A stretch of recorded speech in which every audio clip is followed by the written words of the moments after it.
Manusia dan kebudayaan. Manusia adalah makhluk ciptaan Tuhan yang paling sempurna kerana manusia mempunyai akal dan fikiran untuk berfikir secara logik.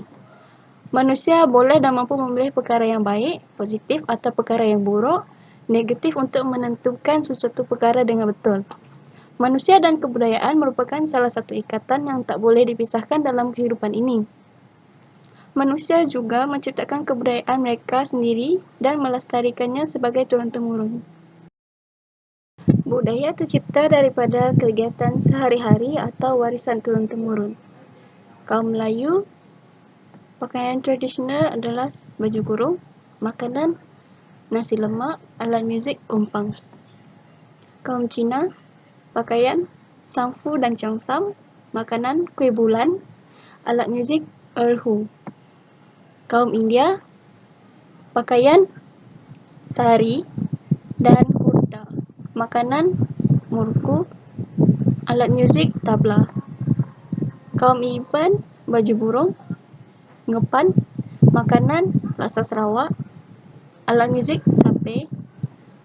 Kaum Kadazan Dusun, gaung dan salwa, sinwangga dan tapi. Alat muzik, sampoton, makanan, ambuyat. Dalam bahagian ini, saya akan membentangkan adat adalah sinonim kepada kebudayaan. Adat adalah bermaksud cara, kaedah atau peraturan melakukan sesuatu dalam kehidupan seharian. Maksudnya, cara ialah peraturan yang menjadi kebiasaan dan dilakukan oleh sebahagian besar anggota berkenaan. Adat merupakan istilah masih dipakai oleh orang kampung sehingga kini. Istilah adat tidak lagi digunakan dalam pengertian yang luas, namun diganti dengan istilah kebudayaan. Konsep adat telah disempitkan, iaitu merujuk kepada upacara dan majlis tertentu. Sebagai contoh, adat perkahwinan juga disebut sebagai upacara perkahwinan. Adat juga kadangkala merujuk secara tertentu yang sudah usang dan ketinggalan zaman seperti sering diungkapkan adat dahulu kala atau adat nenek moyang yang tidak diamalkan lagi. Kebudayaan pula merujuk kepada keseluruhan sistem kehidupan yang diaplikasikan oleh masyarakat Melayu. Sebagai contoh, kalau dilihat dari sudut sosiologi, kebudayaan Melayu bermaksud cara hidup yang menjadi kepunyaan bersama kalangan orang Melayu. Dengan ini, kebudayaan dapat diertikan sebagai segala kegiatan manusia yang bersangkutan dengan budi dan akal. Kesimpulannya, adat dan kebudayaan adalah memberi pengertian yang sama, iaitu warisan sosial sesebuah masyarakat, nilai, kepercayaan, pengetahuan, dan norma. Dalam bahagian ini, saya akan membentangkan tentang ciri-ciri, unsur-unsur, dan jenis kebudayaan. Dalam ciri-ciri kebudayaan, masyarakat mempunyai budaya yang tersendiri. Budaya yang menjadi amalan masyarakatnya melambangkan kepribadian, identiti, dan jati diri masyarakat tersebut. Sikap, amalan, dan penerimaan masyarakat terhadap budayanya menjelaskan budaya masyarakat tersebut. Di dalam ciri-ciri kebudayaan terdapat 5, yaitu yang pertama, perkaitan, yang kedua, bersifat dinamik, yang ketiga, penerimaan dan penolakan, yang keempat, budaya yang harus diwarisi, dan yang kelima, proses kesinambungan. Di dalam unsur-unsur kebudayaan pula, Clarkson dalam bukunya yang bertajuk Universal Categories of Culture membahagi kebudayaan yang ditemukan pada semua bangsa di dunia, dari sistem kebudayaan sederhana seperti masyarakat kampung hingga sistem kebudayaan yang masyarakatnya berarah kawasan yang lebih maju. Di dalam unsur-unsur kebudayaan pula juga terdapat 5, yaitu yang pertama, sistem bahasa, yang kedua, sistem pendidikan, yang ketiga, sistem perkawinan dan organisasi sosial, yang keempat, sistem peralatan dan teknologi, dan yang kelima adalah unsur seni. Dalam jenis-jenis kebudayaan pula, dalam kehidupan sebuah kebudayaan, masyarakatnya akan menentukan nasib perkembangan budaya mereka, dan dalam aturan kehidupan tersebut, lahirnya sebuah jenis-jenis dalam kebudayaan, Jenis-jenis kebudayaan ini yang akan menentukan idea dalam membangunkan image kebudayaan tersebut untuk terus dikembangkan. Dalam jenis-jenis kebudayaan, terdapat 3, yaitu yang pertama, kebudayaan merujuk sesuatu yang kompleks, dan yang kedua, kebudayaan adalah sebagai benda hasil manusia, dan yang terakhir, yang ketiga, yaitu gabungan aktiviti kelakuan berpola manusia dalam masyarakatnya. Terdapat 5 faktor-faktor perubahan kebudayaan termasuklah perubahan demografi, perubahan lingkungan, konflik sosial, penyebaran agama, dan perdagangan. Perubahan lingkungan ada beberapa faktor. Misalnya, pendangkalan muara sungai yang membentuk delta, rosaknya hutan kerana hakisan ada perubahan iklim sehingga membuatnya tidak merata. Perubahan demikian dapat mengubah kebudayaan. Hal ini disebabkan kerana kebudayaan mempunyai daya adaptasi dengan lingkungan setempat. Seterusnya, perubahan demografi di suatu kawasan atau daerah biasanya cenderung terus bertambah, akan menyebabkan kejadian penambahan pelbagai sektor kehidupan. Sebagai contoh, bidang ekonomi, penambahan penduduk akan mempengaruhi persediaan keperluan makanan, pakaian, dan kedamaian. Selain itu, faktor perubahan kebudayaan iaitu konflik sosial. Ini dapat mempengaruhi terjadinya perubahan kebudayaan dalam satu masyarakat.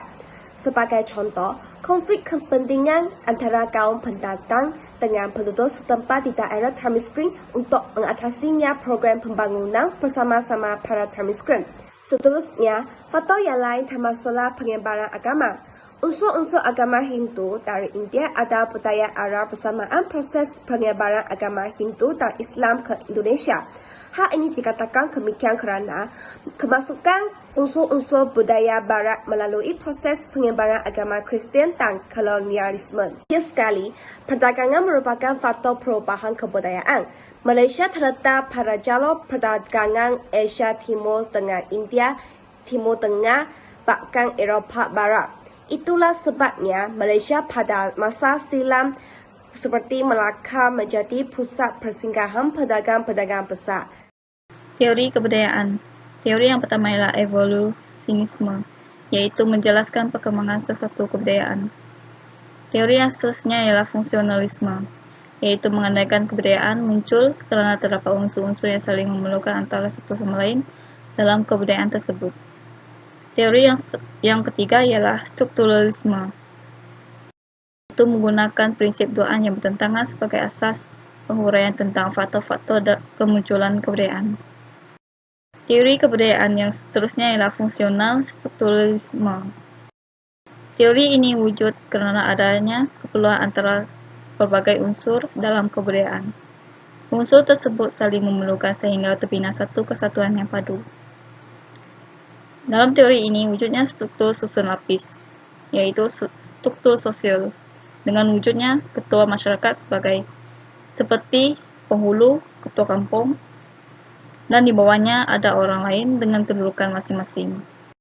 Teori yang seterusnya ialah difusionisme, yaitu kebudayaan masyarakat sejakat terbentuk dari hasil proses pinjam-meminjam daripada kebudayaan lain. Teori kebudayaan seterusnya ialah teori ekologi budaya ataupun boleh dikatakan teori adaptasi alam. Unsur alam persekitaran mempengaruhi segala aspek kebudayaan seperti minda, cara makan, pakaian, tempat lindung, pandangan dunia, kesedaran, kepercayaan, nilai, etos, institusi, kesenian, dan sebagainya. Teori yang seterusnya ialah simbolisme, yaitu satu kaedah yang menganggap semua unsur dalam kebudayaan adalah lamiah ataupun lambang yang membawa makna.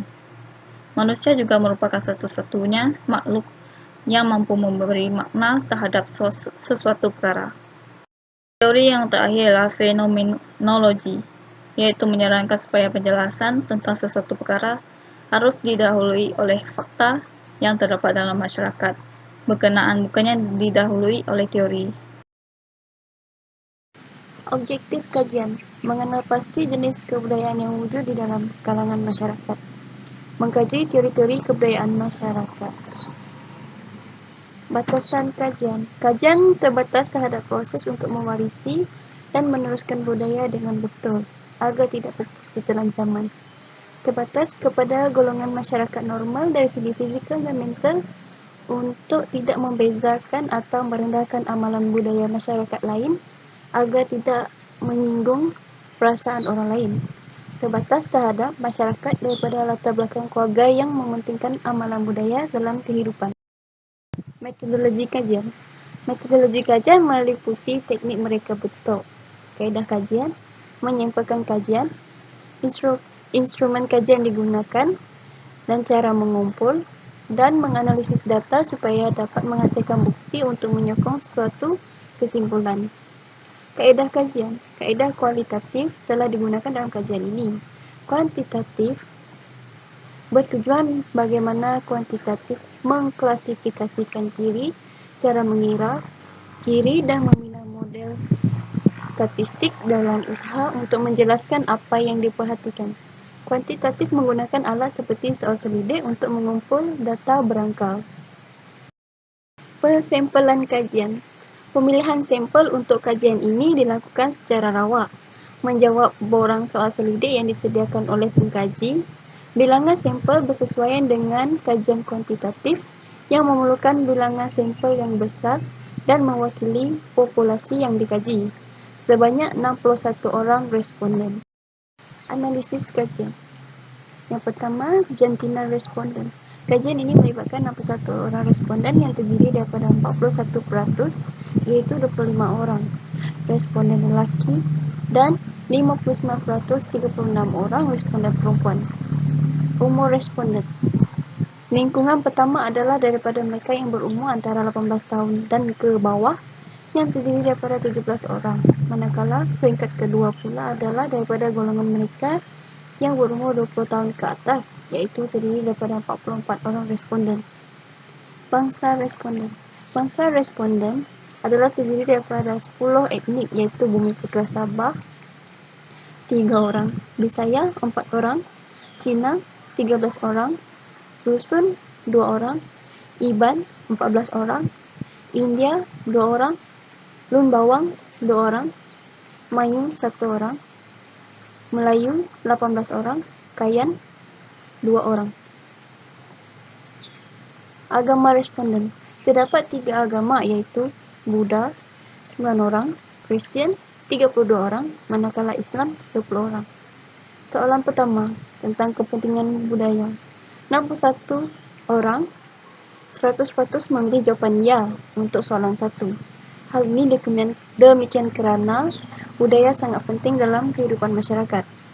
Soalan 2, iaitu budaya yang diwarisi. Responden lebih memilih ya 98.4% daripada tidak. Hal ini demikian kerana bagi masyarakat budaya itu penting agar identiti mereka terus berkekalan dan tidak dilupakan. Soalan 3, pengetahuan masyarakat tentang budaya. Responden lebih memilih ya sebanyak 70%, iaitu 43 orang, manakala responden yang memilih tidak sebanyak 30%, iaitu 18 orang. Hal ini demikian kerana tidak semua masyarakat mengetahui semua budaya masyarakat lain. Sekian, terima kasih.